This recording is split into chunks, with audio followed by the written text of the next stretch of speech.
Necesito ayuda. Ahora no puedo atenderla. Una mujer va a morir.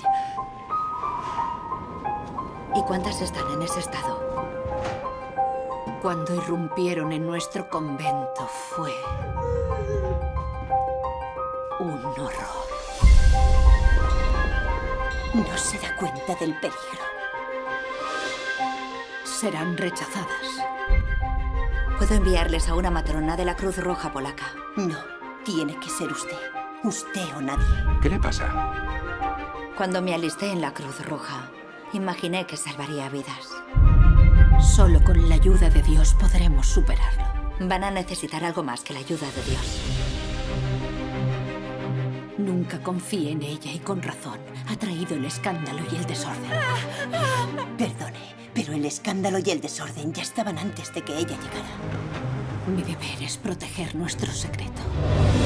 Que Dios nos proteja.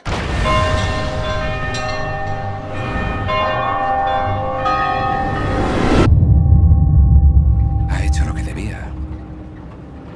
El resto ha sido cosa del destino.